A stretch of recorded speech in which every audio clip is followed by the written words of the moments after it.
এই মন্দিরের এটা হলো গেস্ট হাউস। এখানে বাইরে থেকে এসে থাকাও যায়। যারা 70 টাকার কুপন কাটবে তারা এখানে প্রসাদ গ্রহণ করবে। বলছি এটা বাথটাবের মতো, বাথটাবও এর থেকে ছোট হয়।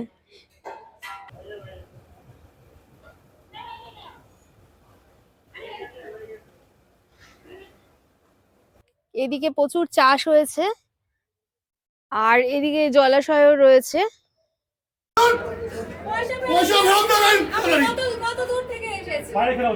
একটা ম্যানেজমেন্ট নেই মিনিমাম কোনো। 32টা যেখানে সিট আছে আপনারা এত টিকিট সেল করেন কি করে? এত লোক হবে আমরা জানি না। জানেন না মানে আপনারা টিকিট সেল করছে আপনারা জানেন না লোক হবে? নিউ ইয়ার সবাইকে, আজকে 1 জানুয়ারি, সবাইকে তার জন্য হ্যাপি নিউ ইয়ার জানাচ্ছি। গুড মর্নিং, আমি মুনমুন। আমাদের এই নতুন ব্লগে তোমাদের সবাইকে স্বাগত জানাচ্ছি। আজকে 1 জানুয়ারি, আমরা আজকে চলে এসেছি নতুন একটা লোকেশনে। এটা হচ্ছে হবিবপুরের ইস্কন মন্দির। এখন তোমাদের মনে হতে পারে যে হবিবপুরটা কোথায়। হবিবপুর হচ্ছে নদিয়া জেলায় অবস্থিত। এখান থেকে রানাঘাট খুব কাছে।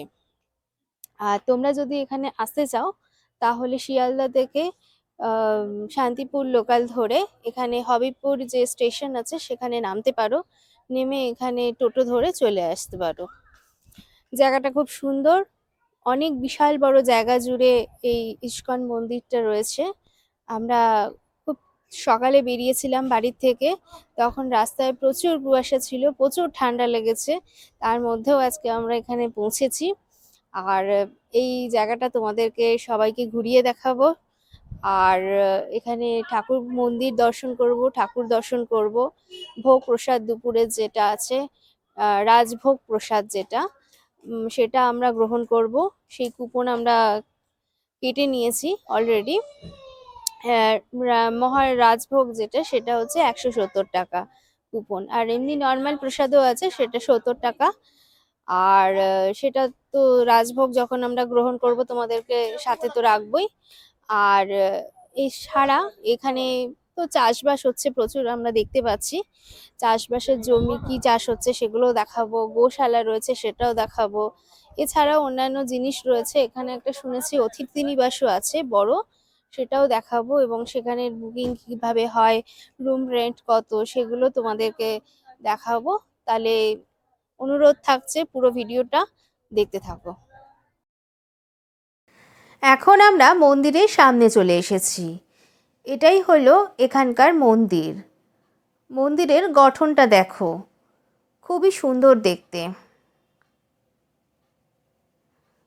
আর এই হলো বিগ্রহ, মাঝে জগন্নাথ দেব, সুভদ্রা আর বলরাম দেব রয়েছে।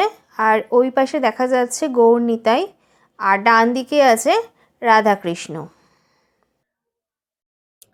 এটাও দেখতে পাচ্ছ একটা প্রসাদ কক্ষ, যারা 70 টাকার কুপন কাটবে তারা এখানে প্রসাদ গ্রহণ করবে।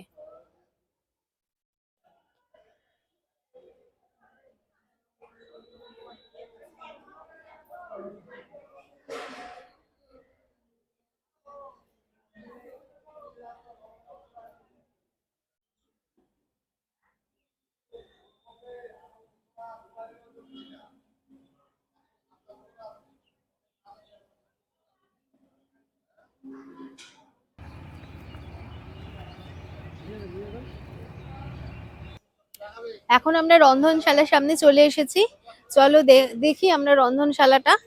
আর এই দেখো এখানে কি বিশাল বড় একটা কড়া, বিশাল বড় একটা কড়াই রয়েছে দেখো।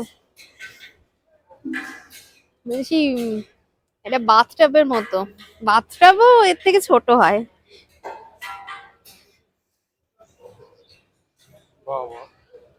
যখন অনেক পরিমাণে রান্না হয় তখন হয়তো এতে হয়। আর ভিতরের রন্ধনশালার ভিতরে রান্না বান্না চলছে, চলো দেখি ভেতরে।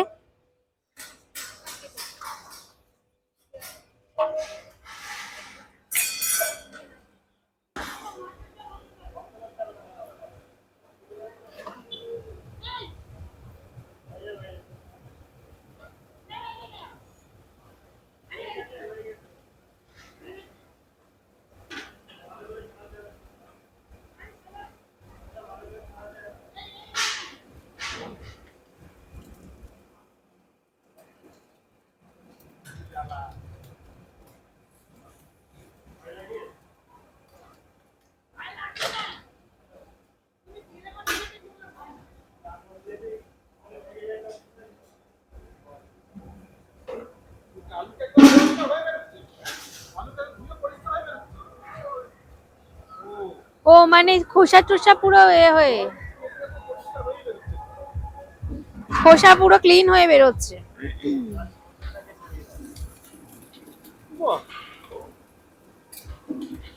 ওই মাটি ফাটি শুদ্ধ। এত হবেই বা কি করে? এগুলো কি আপনাদের সব চাষের আলু? এই না, আমার বাড়ি অ্যাকচুয়ালি হাওড়া।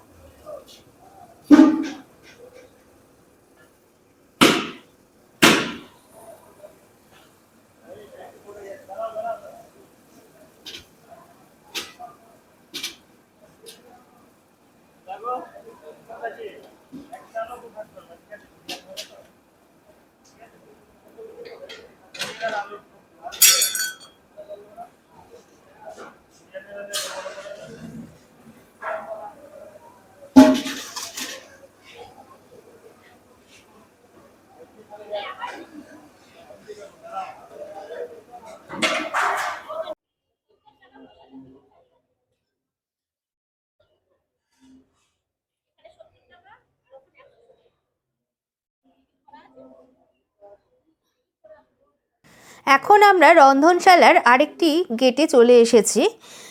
আর দেখো এখানে এখন গরম গরম বেগুনি ভাজা চলছে।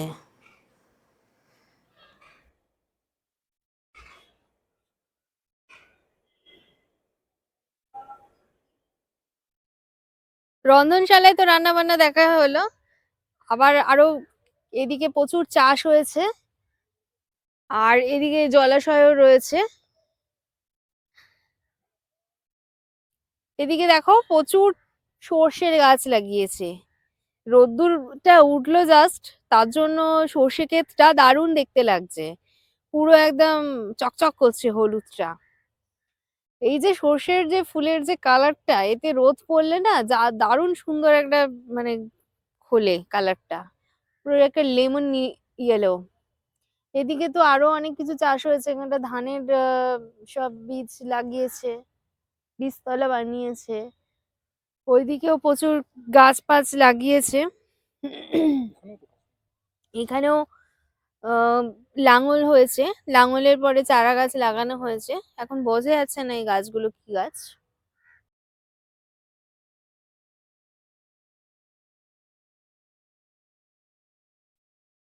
ওপাশে কলা গাছ রয়েছে, আর এদিকেও জলাশয় রয়েছে, জলাশয়ের ওপারেও দেখতে পাচ্ছি প্রচুর চাষ হয়েছে।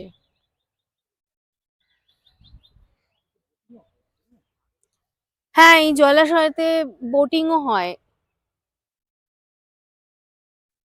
আর বাবা, মাছ দেখছো পুরো ঘাই দিচ্ছে।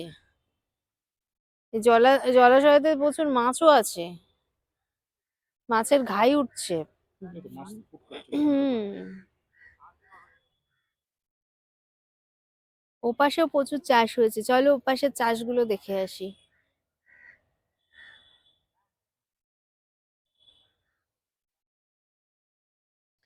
এগুলো সব মঠেরই এলাকা।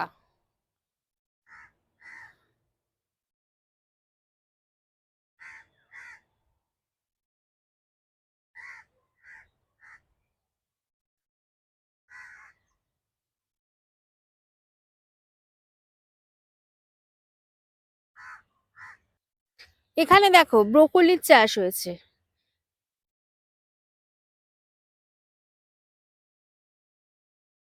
এখানে ব্রোকলি আছে, ওখানে বাঁধাকপি আছে, ওদিকে ফুলকপি আছে, আর একদম ওই শেষ প্রান্তে কলা গাছের ওইখানটায় পালং শাক হচ্ছে।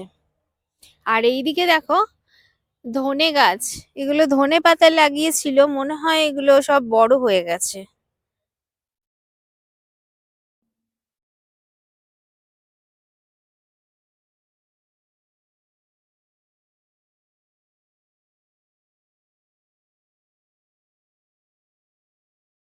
প্রচুর মাছ আছে পুকুরটাতে, প্রচুর খেলছে দেখো না রোদ পড়তে। দেখতে পাচ্ছো কালো উঠলো, মাথাটা তুললো।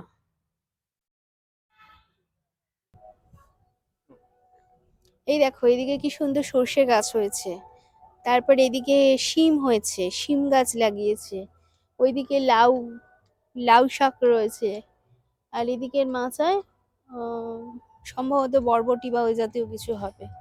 ওইদিকেও বিভিন্ন রকমের চাষ রয়েছে।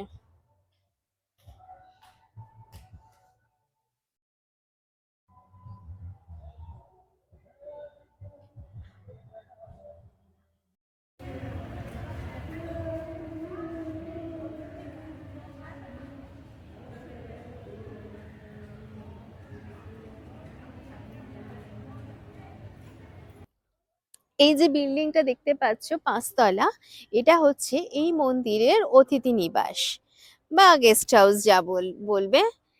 তা এখানে যে বুকিং করে যে আসবে সেটার কি প্রসেস, আর সেটা আমি এখানে জানলাম। এখানে অফিস রয়েছে, সেই অফিসে গিয়ে আমরা জেনে আসলাম এই মাত্র যে এখানে কিভাবে রুমটা বুকিং করবে, আর চার্জেস কত, আর কি কি রুম রয়েছে। ভেতরে তো কোনো ভিডিও করতে দিচ্ছিল না, তাই আমি এখানে দাঁড়িয়েই বলে দিচ্ছি। ওনারা যেটা বললেন সেটা হচ্ছে এখানে 4 বেডেড রুম আছে আর কিছু ডাবল বেডেড রুম আছে। 4 বেডেড রুমগুলো টয়লেট অ্যাটাচড, তার সাথে কমোড আছে আর গিজারও আছে। আর যেগুলো ডাবল বেডেড রুম সেগুলো রয়েছে নিচের একদম গ্রাউন্ড ফ্লোরে আর একদম টপ ফ্লোরে। সেগুলোর সাথে কিন্তু কোনো গিজার বা মানে টয়লেটে কোনো গিজার অ্যাটাচ নেই। গিজারের জল, টয়লেটটা অ্যাটাচ আছে কিন্তু গিজারটা বাইরে থেকে জল ভরে নিতে হবে। আর বাকি ফার্স্ট ফ্লোর, সেকেন্ড ফ্লোর আর থার্ড ফ্লোরে, এই 3টে ফ্লোরে 4 বেডেড রুম রয়েছে, যেগুলোতে গিজার আর ফেসিলিটিস রয়েছে। আর ডাবল বেডের যে রুমগুলো সেগুলো গ্রাউন্ড ফ্লোরে নিলে 500 টাকা, আর একদম যদি টপ ফ্লোরে নাও তাহলে 300 টাকা। আর বাকি যে ফ্লোরগুলো, ফার্স্ট সেকেন্ড থার্ড যে ফ্লোরগুলো রয়েছে সেখানে যে 4 বেডেড রুম সেগুলো সবই 800 টাকা করে। আর স্ক্রিনে দেওয়ার নাম্বারে ফোন করলেই হবে। তবে রুম মানে এখানে কোনো রকম বাঁধা ধরা নিয়ম নেই। যে মানে 4 দিন, 5 দিন, 6 দিন যা খুশি থাকতে পারো। আর এখানে আসলে এখানে যে মন্দিরের যে প্রসাদ সেটাই খেতে হবে। আর যদি কেউ এখানে প্রসাদ গ্রহণ না করতে চায়, বাইরে খাবার খেতে চায়, সেক্ষেত্রে কোনো নিয়ম নেই, সেক্ষেত্রে বাইরেও খেতে পারে।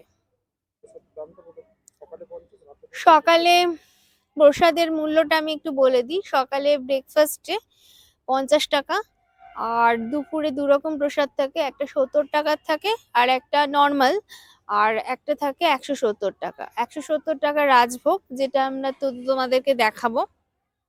আর 70 টাকারটা আমি যেটা জানলাম সেটা হচ্ছে ভাত, 2 রকম সবজি, ডাল, চাটনি, পায়েস, এরকম একটা মেনু থাকে।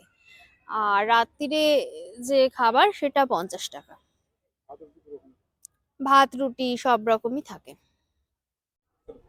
এখানে একটা বড়সড় গোশালা রয়েছে, ভক্তরা চাইলে এখানে এসে গোসেবা দিতে পারে। চলো আমরা দেখে নিই গোশালাটা।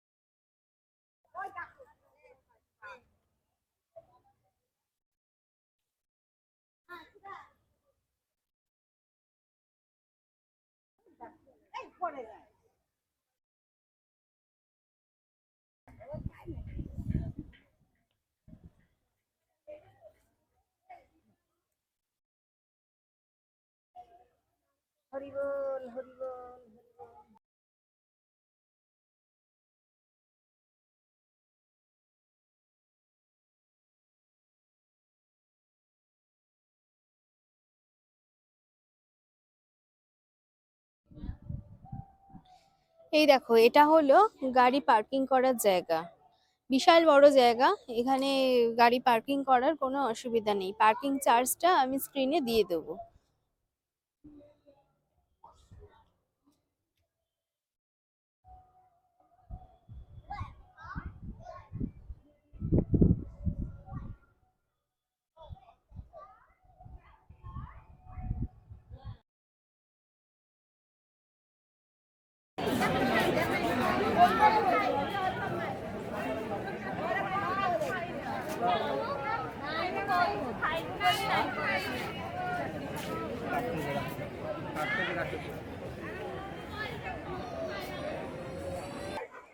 হ্যাঁ বন্ধুরা, আজকে আমি কথা বলছি।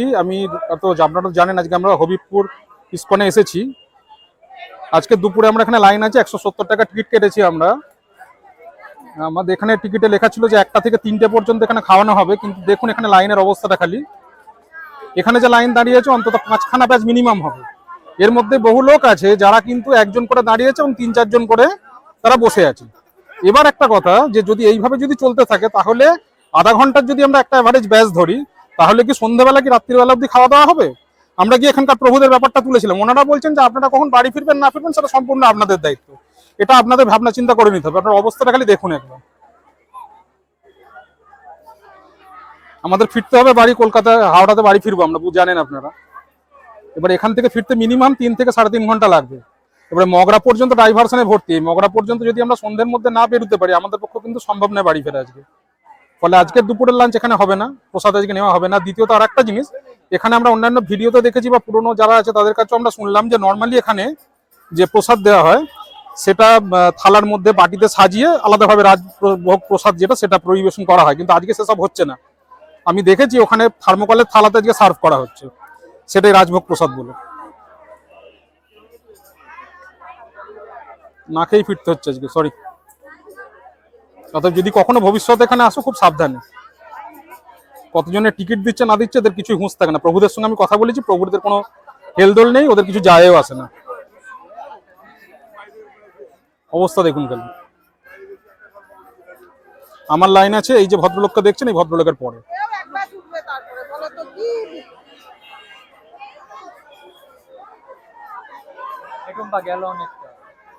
এটা তো কোনো সিস্টেম হতে পারে না, না যে আমার ক্যাপাসিটি আছে 32 জনের, অথচ যথেচ্ছভাবে আমি টিকিট বিক্রি করে যাব। এটা তো ইসকন, এটা তো কোনো মানে মুনাফালোভী সংস্থা নয়। এটা একেবারে আনএক্সপেক্টেড ছিল আমাদের কাছে, খুবই বাজে লাগছে। এখন এনারা এখানে নিচে প্লাস্টিকের চট বিছিয়ে প্রসাদ খাইয়ে পরিস্থিতি সামাল দেওয়ার চেষ্টা করছে।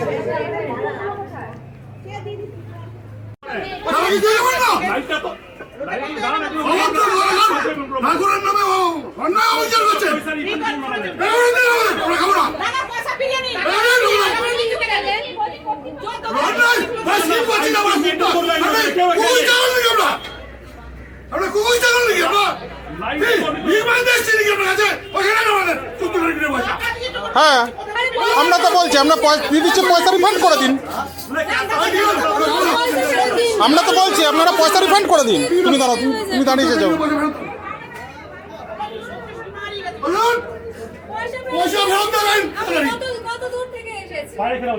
একটা ম্যানেজমেন্ট নেই মিনিমাম কোনো। 32টা যেখানে সিট আছে আপনারা এত টিকিট সেল করেন কি করে? না, কেউ নেই। গরু গাধার মতো সব ঢুকে যাচ্ছে, তারপর ওভারফ্লো করছে, যখন বেরিয়ে আসছে। এটা কি লজিক? এটা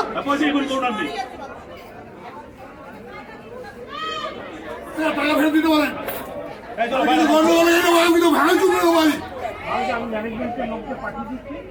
কিসের ম্যানেজমেন্ট? কিসের ম্যানেজমেন্ট?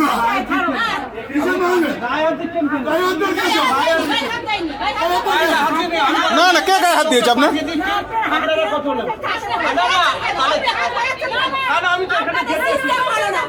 না না, আমাদের কেন যেতে হবে? তাকে এখানে ডেকে পাঠান। আমরা তো টিকিট এখানে কাটছি, তাকে দরকার হলে এখানে ডেকে পাঠান। আমাদের কেন যেতে হবে?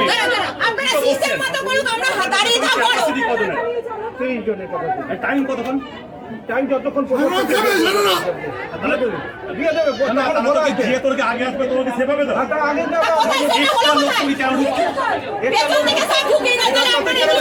লোক কোথায়? মেনটেন করার নেই, কিচ্ছু নেই। আর ম্যানেজারের সঙ্গে যে কথা বলতে, ম্যানেজারের কাছে আমাদের কাছে, ম্যানেজারকে এখানে ডাকুন। কি পরের বাচ্চা লাইন দিয়ে বসেন? আমরা কি মানুষ নই নাকি? হ্যাঁ, ম্যানেজমেন্টের লোককে পাঠাচ্ছি, ম্যানেজমেন্টের লোককে এখানে ডাকুন। ম্যানেজমেন্টের লোক কোথায়? পাঠাচ্ছি তো আমরা। আমি তখন বললাম যে কখন মানুষ বাড়ি ফিরবে, বলছে বাড়ি ফিরবেন কখন, আমাদের দেখার দায়িত্ব নেই। খালি ম্যানেজমেন্ট। লাইন তো মেনটেন হবে, ঢোকার সময় টিকিট দেখবে, এগুলো তো মেনটেন করতে হবে। আমরা তো দাঁড়িয়ে কি ঢোকার জায়গা, সবচেয়ে বড় কথা যে যার মতো ঢুকে বাসের মতো বসে পড়ছে, বাকি লোক বেরিয়ে আসে। দেখো এখনো পর্যন্ত টিকিট কাউন্টার তোলা ক্যাপাসিটি নেই, কিছু নেই। টাকা রিফান্ড করে দিন, আমরা টিকিট ফেরত দিয়ে দিচ্ছি।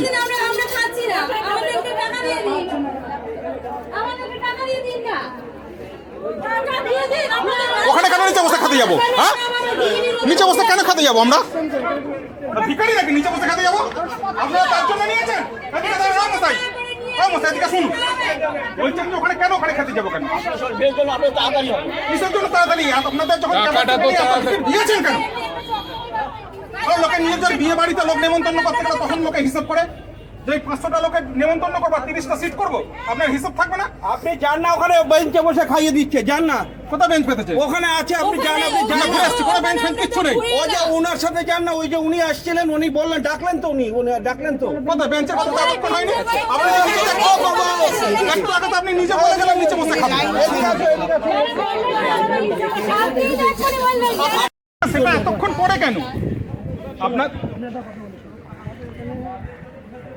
এত লোক হবে আমরা জানি না। জানেন না মানে? আপনারা টিকিট সেল করছেন, আপনারা জানেন না লোক হবে? এত লোক হবে আমরা জানি না। না না, টিকিট তো আপনি সেল করছেন। আপনি একটা সোজা কথা বলুন, টিকিটের সিরিয়াল নাম্বার আছে, তো আপনি জানেন না আপনার কতগুলো টিকিট সেল হচ্ছে? আমি জানি, আমার শোনো, হ্যাঁ, আমার প্রসাদ কোথায় বসবো? ওখানে লোক তো বেলাইন করছে, এদিক ওদিক করছে, দেখার কেউ নেই, কিচ্ছু নেই। কোনো বেলাইন হচ্ছে, সবকিছু হচ্ছে। এনারা বলছেন এত লোক হবে, আমি জানি না টিকিট সেল করছে, টিকিট তো সিরিয়াল নাম্বার আছে, দেখে বুঝতে পারছেন না লোক সেল হচ্ছে।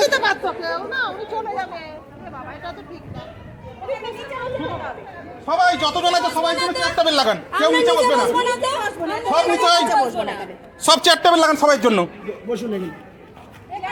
সব চেয়ার টেবিল লাগবে, প্রত্যেকের চেয়ার টেবিল লাগান।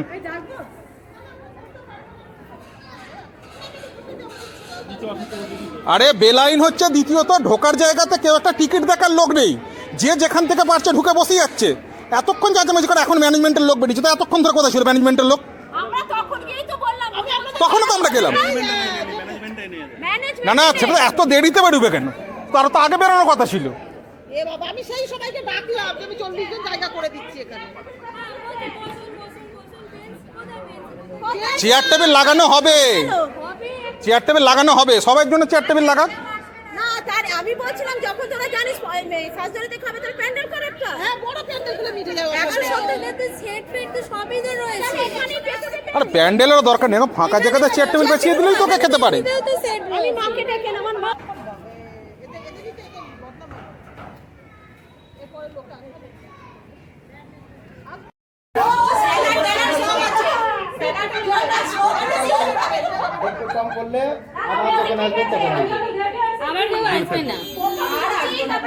আজকের যে অভিজ্ঞতা, এরপর ব্যাড এক্সপেরিয়েন্স হয়েছে আপনাদের এখানে এসে।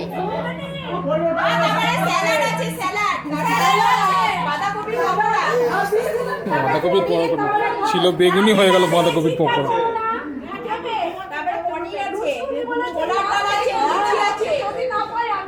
মিষ্টি আছে।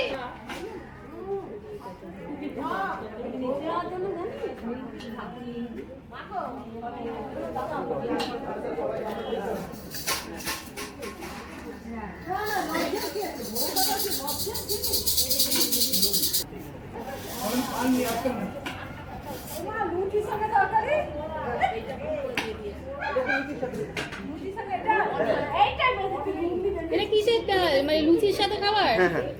তাহলে ভাতে এরা ওপরে দেবেন না, এখানে দিন।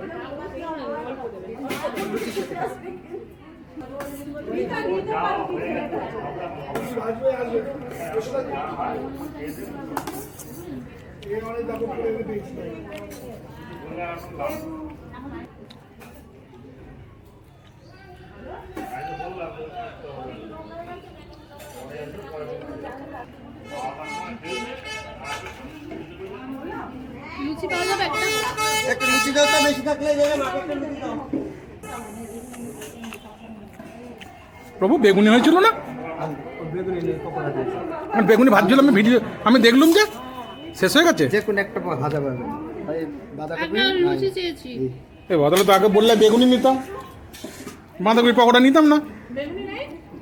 বেগুনি কিন্তু ভাজা হয়েছে, আমি দেখেছি, আমার কাছে ছবি আছে, বলে যে কোনো একটা পাওয়া যাবে।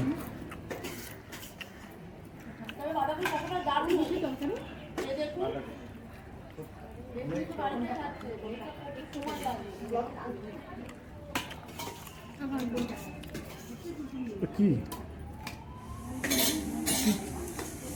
আর লুচি কিন্তু আসলো না এখন। লুচি চাইলাম একটা, অন্য ডাল, কি যে ডাল দিয়ে খাবো সেটাই তো বুঝতে পারছি। ছোলার ডাল ছিল।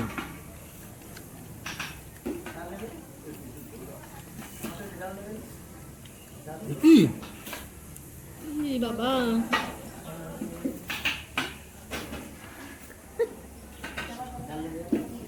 পকোড়া রয়েছে ওষুধের স্টিকার, ওষুধের পকোড়ার ভেতর থেকে এটা বেরোলো। কোনো কোনো কিছু ওষুধের বা কোনো কিছু মানে পাউচ প্যাকেট কাটা।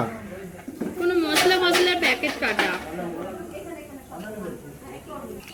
একটু পোলাও দিন না, কখন একটা লুচি চেয়েছে, লুচি দিল না।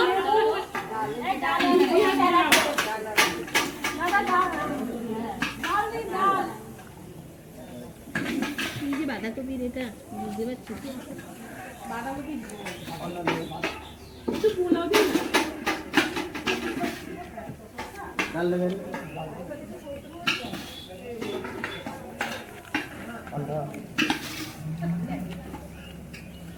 মাথায় জল দেবে, জল করে বানিয়ে নিয়েছো, লেবু থাকছে তো, লেবু আছে, হ্যাঁ শশা দিয়ে তার উপরে দু পিস সসে কি হচ্ছে বাবু? পাতি লেবু নাকি যে গোটা শশাই না, আরে ধরো 2-4 পিস দেন। আমাকে এক পিস দিয়েছে তো। পাতি লেবু নাকি যে 2 পিস নিয়ে বাটি বাটিতে খাবো? শসা তো ডিম কি দিয়ে খাবো বুঝতে তো পারছি না কিছু। ছোলার ডাল দিয়ে, ভাত দিয়ে। লুচি চাইলাম, একটা লুচি দিতে এই সব বলে গেল এটা নাকি লুচির ডাল। এইটা বলছে লুচির ডাল। আমি বাঁধাকপি নেবো না, বাঁধাকপি পনির, হ্যাঁ খালি বাঁধাকপি করতাছ পনির। এই বললো এটা লুচির ডাল, এটাই ভাতে দিয়ে দিচ্ছে।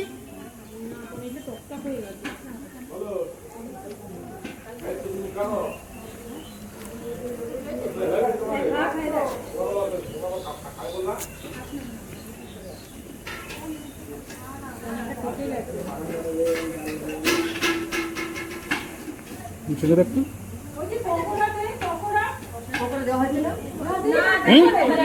কি হলো? কেমন যেন হয়ে গেছে।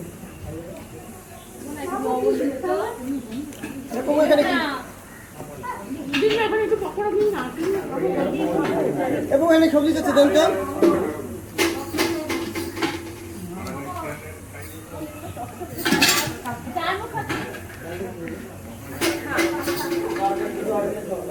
পনির গন্ডগোল। কেমন তো লাগছে, স্বাদটা বিস্বাদ তো।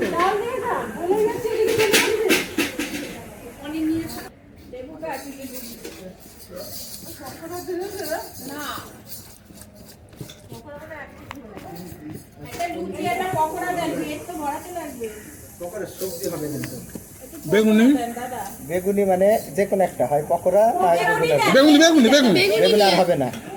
এখানে পকোড়া একবার খেয়ে নিয়েছেন, আর ওই বাঁধাকপি দিতে হবে না, বাঁধাকপি পনির পাওয়া যাবে একটু। পনির একবার দিয়েছে কি যাচাই নেই।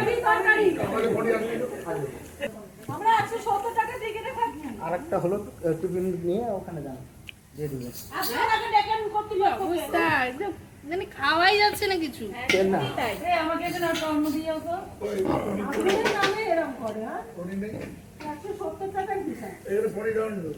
খায়েন না দাদা প্রভু, যে খায়েন না কথাটা বলছেন না, মন্দিরের মধ্যে দাঁড়িয়ে বসে বলছেন ছেড়ে দিচ্ছি কিন্তু আমরা। খাই না, ঠিক আছে? তখন তো বলে যা হোক একটা আমরা ভ্যালু দিচ্ছি আপনাদেরকে ধরে, তারপরে আপনি যে কথাটা বলছেন যে খায়েন না, হ্যাঁ, আমরা কি গরু আপনি শুধু নাকি? মন্দির যা চত্বরের গরু মধ্যে দেবে আছেন আমরা বলে এখানে খেয়ে ঢুকে নেবো। গেলেন আপনি, নাহলে ধরে আপনার মাথাটা এখানে ঠুকে দিতাম আমি, স্ট্রেট ধরে ঠুকে দিতাম আমি। কিভাবে বলেন এই কথাটা? মানে খাবার আমি 10 টাকা 20 টাকা যাই হোক আমি একটা মিনিমাম ভ্যালু ধরে দিয়েছি, আপনি তার জন্য কি করে মুখের উপর বলতে পারে মানুষকে যে খায়েন না? একটা লুচি চাইলাম, একটা লুচি দিল না। একটা করে পার্সেল দেবেন, 4টি পার্সেল। একটা লুচি চাইলাম, একটা লুচি দিতে পারলো না এরা।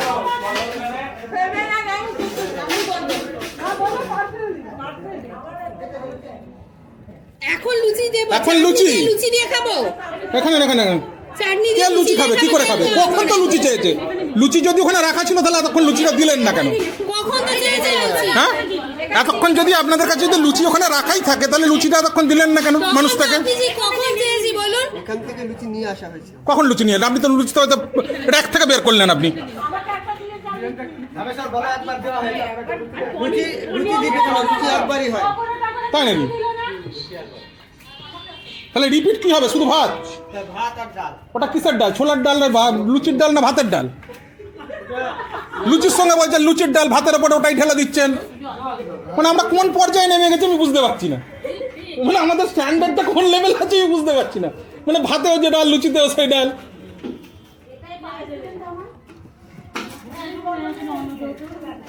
আমি লুচি দিয়ে পাপড় দিয়ে খাচ্ছি। চাটনি দিয়ে, মানে চাটনির পরে লুচি আসছে।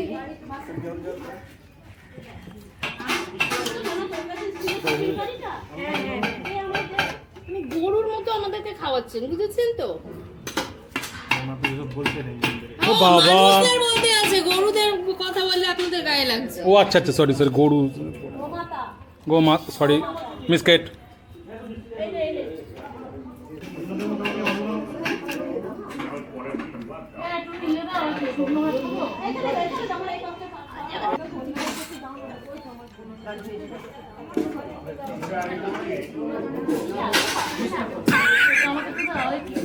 এরপরে কি?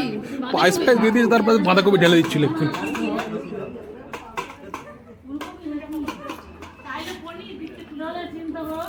কই মিষ্টান্ন কই? দাদা মিষ্টান্ন কই?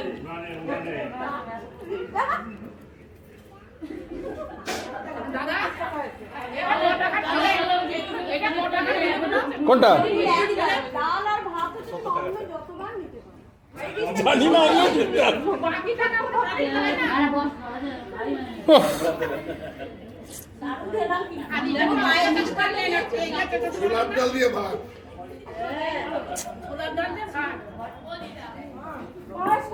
মারাত্মক অবস্থা।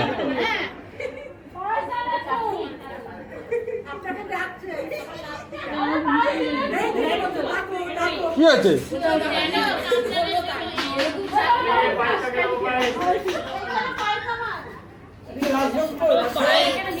পায়েস রিপিট হচ্ছে।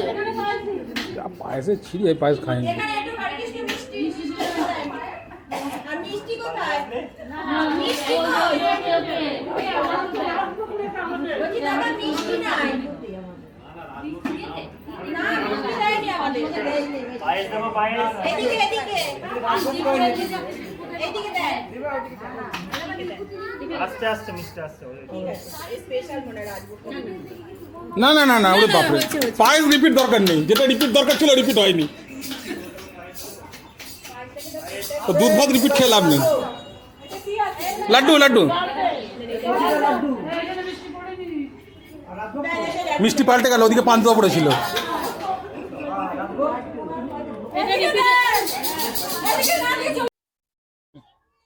আমাদের এই ব্লগ এখানেই শেষ করছি।